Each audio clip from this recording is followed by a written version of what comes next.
सभी प्यारे भक्तों को राम राम। आज भक्तमाल में से कथा करेंगे प्रेमी चिक्रिक भील, भक्त निषाद वसु और उसका पुत्र, भक्त भीम कुमार और उसकी पत्नी और भक्त रोम हर्षण जी। ब्राह्मण, क्षत्रिय, वैश्य, शूद्र तथा अन्य अत्यंत लोगों में से भी जो हरि भक्त द्वारा भगवान के शरणागत हुए हैं वे कृतार्थ हो गए, इसमें कोई संदेह नहीं। द्वापर में एक भील वन में रहता था। भील होने पर भी वह सच्चा, मधुरभाषी, दयालु, प्राणियों की इच्छा से विमुख, क्रोध रहित और माता पिता की सेवा करने वाला था। उसने न तो विद्या पढ़ी थी न शास्त्र सुने थे, किंतु वह तो भगवान का भगत था। केशव, माधव, गोविंद आदि भगवान के पावन नामों का वह बराबर स्मरण किया करता था। वन में एक पुराना मंदिर था, उसमें भगवान की मूर्ति थी। सरल हृदय चक्री को जब कोई अच्छा फल वन में मिलता तब उसे चख कर देखता। यदि फल स्वादिष्ट लगा तो लाकर भगवान को चढ़ा देता और मीठा न हो तो स्वयं खा लेता। उस भोले अनपढ़ को झूठे फल नहीं चढ़ाने चाहिए पता नहीं था। एक दिन वन में भील को पयाल वृक्ष पर एक पका फल मिला। फल तोड़कर उसने स्वाद जानने के लिए उसे मुख में डाला। फल बहुत ही स्वादिष्ट था, पर मुख में रहते ही वह गले में सरक गया। सबसे अच्छी वस्तु भगवान को देनी चाहिए, वह भील की मान्यता थी। एक स्वादिष्ट फल उसे आज मिला तो वह भगवान का था। भगवान के हिस्से का फल वह स्वयं खा ले, यह तो बड़े दुख की बात थी। दाहिने हाथ से अपना गला उसने दबाया और जिससे फल पेट में न चला जाए, मुख में उंगली डालकर वमन किया, पर फल निकला नहीं। चक्रिक का सरल हृदय भगवान को देने योग्य फल स्वयं तो खा लेने पर किसी प्रकार प्रस्तुत नहीं था। भगवान की मूर्ति के पास गया और कुल्हाड़ी से गला काटकर उसने फल निकालकर भगवान को अर्पण कर दिया। इतना करके पीड़ा के कारण वह गिर पड़ा। सरल भक्ति की निष्ठा से सर्वेश्वर जगन्नाथ रीझ गए। वे श्री हरि चतुर्भुज रूप से वहीं प्रकट हो गई और मन ही मन कहने लगे, इस भक्तिमान भील ने जैसा सात्विक कर्म किया है, मेरे पास ऐसी कौन सी वस्तु है जिसे देकर मैं इसके ऋण से छूट सकूं। ब्रह्म का पद, शिव का पद या विष्णु का पद भी दे दूं तो भी इस भक्त के ऋण से मुक्त नहीं हो सकता। फिर भगत वत्सल प्रेमाधीन प्रभु ने चक्रिक के मस्तक पर अपना अभय कमल कर कमल रख दिया। भगवान के कर स्पर्श पाते ही चक्रिक का घाव मिट गया, उसकी पीड़ा चली गई। वह तत्काल स्वस्थ होकर उठ बैठा। देवादिदेव नारायण ने अपने पीताम्बर से उसके शरीर की धूली इस प्रकार झाड़ी जैसे पिता पुत्र के शरीर की धूली झाड़ता है। भगवान को सामने देखकर चक्रिक ने गदगद होकर दोनों हाथ जोड़कर सरल भाव से स्तुति की। केशव, गोविंद, जगदीश, मैं मूर्ख भील हूँ, मुझे आपकी प्रार्थना करनी नहीं आती, इसलिए मुझे अक्षमा करें मेरे स्वामी, मुझ पर प्रसन्न हो जाओ। आपकी पूजा छोड़कर जो लोग दूसरे की पूजा करते हैं वे महामूर्ख हैं। भगवान ने वरदान मांगने को कहा। चक्रिक ने कहा, कृपा में जब मैंने आपके दर्शन कर लिए तब अब क्या पाना रह गया, मुझे तो कोई वरदान चाहिए नहीं, बस मेरा चित्त निरंतर आप में ही लगा रहे, ऐसा कर दो। भगवान उस भील को भक्ति का वरदान देकर अंतर्ध्यान हो गई। चक्रिक वहाँ से द्वारका चला गया और जीवन भर वहीं भगवत भजन में लगा रहा। भगत निषाद वसु और उसका पुत्र। दक्षिण भारत में वेंकटगिरी बालाजी सुप्रसिद्ध तीर्थ है। महर्षि अगस्त्य की प्रार्थना से भगवान विष्णु ने वेंकटाचल को अपने नित्य निवास भूमि बनाकर पवित्र किया है। पर्वत के मनोरम शिखर पर स्वामी पुष्करणी तीर्थ है और जहाँ रहकर पार्वती नंदन सकंद स्वामी प्रतिदिन श्रीहरि की उपासना करते हैं। उन्हीं के नाम पर उस तीर्थ को स्वामी पुष्करणी कहते हैं। उसके पास ही भगवान का विशाल मंदिर है जहाँ वे श्री देवी और भूदेवी के साथ विराजमान हैं। सतयुग में अंजनगिरी, त्रेता में नारायणगिरी, द्वापर में सिंहाचल और कलयुग में वेंकटाचल को ही भगवान का नित्य निवास स्थान बताया गया है। कितने ही प्रेमी भक्त यहाँ भगवान के दिव्य विमान एवं दिव्य चतुर्भुज स्वरूप का दुर्लभ दर्शन पाकर कृतार्थ हो चुके हैं। श्रद्धालु पुरुष संपूर्ण पर्वत को ही भगवत स्वरूप मानते हैं। पूर्व काल में वेंकटाचल पर एक निषाद रहता था, उसका नाम था वसु।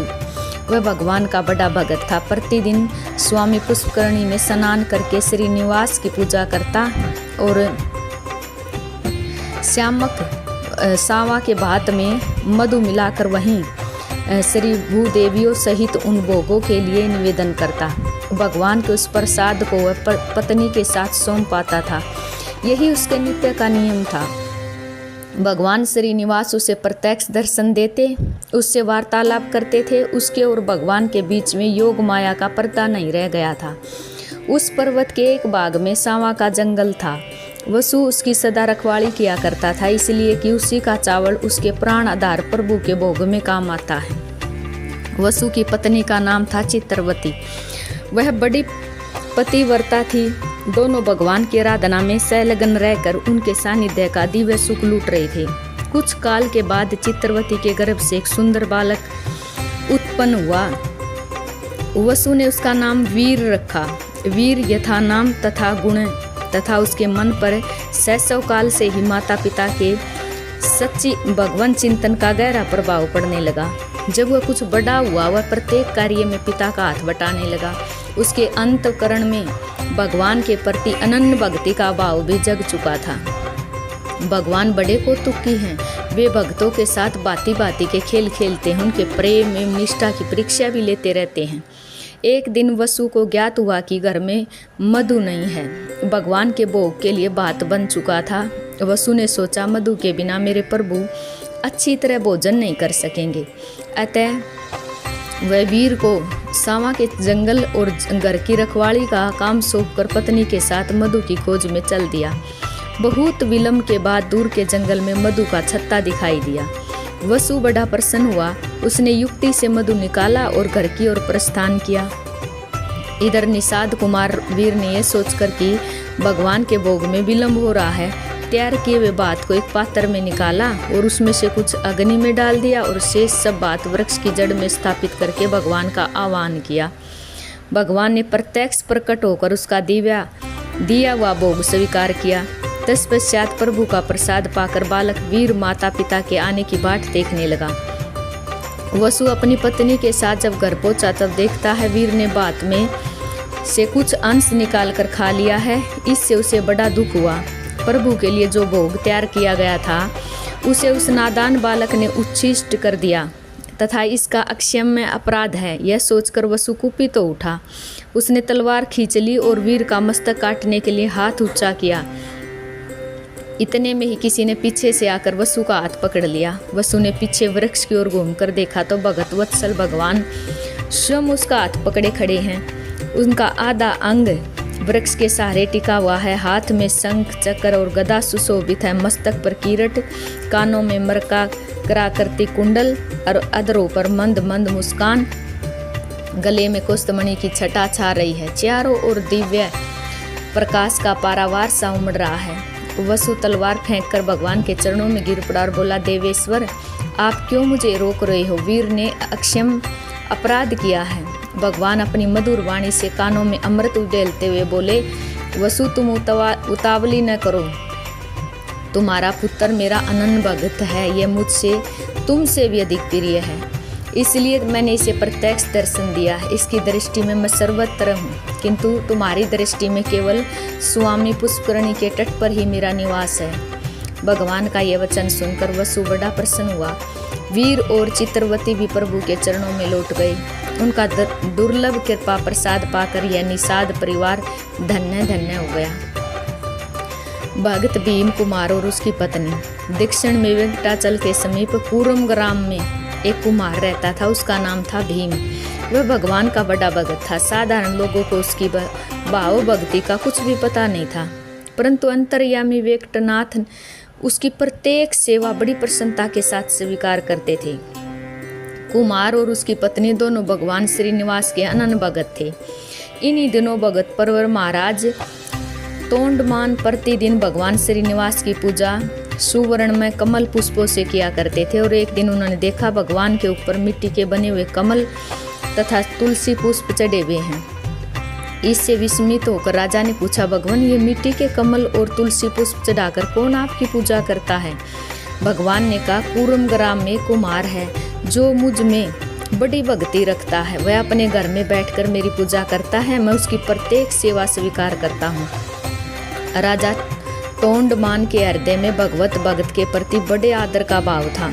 उस भक्त शिरोमणि कुमार का दर्शन करने के लिए स्वयं उसके घर पर गई। राजा को आया देखकर कुमार उन्होंने प्रणाम करके हाथ जोड़कर खड़ा हुआ। राजा ने कहा, भीम, तुम अपने कुल में सबसे श्रेष्ठ हो, क्योंकि तुम्हारे हृदय में भगवान श्रीनिवास के प्रति परम पावन अनन्य भक्ति का उदय हुआ है। मैं तुम्हारा दर्शन करने आया हूँ। बताओ, तुम भगवान की पूजा किस प्रकार करते हो? कुम्हार बोला, मैं क्या जानूँ भगवान की पूजा कैसे होती है? भला आपसे किसने कह दिया कि कुमार पूजा करता है? राजा ने कहा, स्वयं भगवान श्रीनिवास ने तुम्हारे पूजन की बात बताई। राजा के इतना कहते कुमार की सोई हुई स्मृति जाग उठी। वो बोला, महाराज, पूर्व काल में भगवान वेंकटनाथ ने मुझे वरदान दिया था कि जब तुम्हारी की हुई पूजा प्रकाशित हो जाएगी, जब राजा तोंडमान तुम्हारे द्वार पर आ जाएंगे, उनके साथ तुम्हारा वार्तालाप होगा, उसी समय तुम्हें परम धाम की प्राप्ति होगी। और उसकी यह बात पूर्ण होते ही आकाश से एक दिव्य विमान उतर आया। उसके ऊपर साक्षात भगवान विष्णु विराजमान थे। कुमार और उसकी पत्नी ने भगवान को प्रणाम करते हुए प्राण त्याग दिए तथा राजा के देखते देखते वे दोनों दिव्य रूप धारण करके विमान पर जा बैठे। विमान उन्होंने लेकर परम धाम वैकुंठ को चला गया। भगत रोम हर्षण जी सब शास्त्रों का मंथन करके पुनः पुनः विचार करके यही निकलता है कि भगवान नारायण जी सदा ध्यान करने योग्य हैं। श्री रोम हर्षण जी सूत जाति के थे। ये भगवान वेद व्यास जी के परम प्रिय शिष्य थे। भगवान व्यास ने इन्होंने समस्त पुराणों को पढ़ाया, आशीर्वाद दिया कि तुम समस्त पुराणों के वक्ता होगे। इसलिए समस्त पुराणों के वक्ता माने जाते हैं। ये सदा ऋषियों के आश्रम में घूमते रहते हैं, सबको पुराणों की कथाएं सुनाया करते हैं। नैमिषारण्य में 88,000 ऋषि निवास करते थे। सूत जी उनके यहाँ सदा कथा कया करते थे। यद्यपि ये सूत जाति के थे, फिर भी पुराणों के वक्ता होने के कारण समस्त ऋषि इनका आदर करते थे। ऊंच आसन पर बिठाकर इनकी पूजा करते थे। इनकी कथा इतनी अद्भुत होती थी कि आसपास के ऋषिगण जब सुन लेते थे कि अमुक जगह सूत जी आए हैं, तब सभी दौड़ दौड़ कर इनके पास आ जाते और विचित्र कथाएं सुनने के लिए इन्हें घेर कर चारों ओर बैठ जाते। पहले तो ये सब ऋषियों की पूजा करते, उनका कुशल प्रश्न पूछते और कहते, ऋषियों, आप कौन सी कथा मुझसे सुनना चाहते हैं? इनके प्रश्न को सुनकर शौनक या कोई वृद्ध ऋषि किसी तरह का प्रश्न कर देते और कह देते, रोमहर्षण सूत जी, यदि हमारा यह प्रश्न पौराणिक हो, पुराणों में गाया हो, तो इसका उत्तर दीजिए। ऐसी कौन सी बात है जो पुराणों में न हो? पहले तो सूत उनके प्रश्न का अभिनंदन करते और फिर कहते, आपका यह प्रश्न पौराणिक ही है।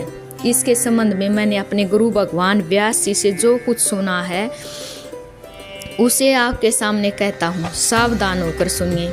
इतना कहकर सूत जी कथा का आरंभ करते और यथावत समस्त प्रश्नों का उत्तर देते हुए कथाएं सुनाते। इस प्रकार ये सदा भगवान लीला कीर्तन में लगे रहते। इनसे बढ़कर भगवान का कीर्तनकार कौन होगा? इनकी मृत्यु भगवान बलदेव जी के द्वारा हुई और नैमिषारण्य में तीर्थ यात्रा करते हुए बलदेव जी पहुँचे और ये उस समय व्यासासन पर बैठे थे। उन्होंने देख कर उठे नहीं। इस पर बलराम जी को क्रोध आ गया और उन्होंने इनका सिर काट लिया। ऋषियों ने बलराम जी से कहा, यह आपने अच्छा नहीं किया। हमने इन्हें दीर्घ आयु देकर इसे ऊंच आसन पर बिठाया था। आपको ब्रह्म हत्या का पाप लगा, आप प्रायश्चित करें। ऋषियों की आज्ञा बलदेव जी ने शिरोधार्य की और उन्होंने जैसा प्रायश्चित बताया था वैसा किया। उस समय से इनके पुत्र उग्रसर्वा को यह गद्दी दी गई और तब से रोमहर्षण की जगह उग्रसर्वा पुराणों के वक्ता हुए। आत्मा वे जायते पुत्र के नाते उग्रसर्वा में अपने पिता के समस्त गुण मौजूद थे। सभी प्यारे भक्तों को राम राम जी।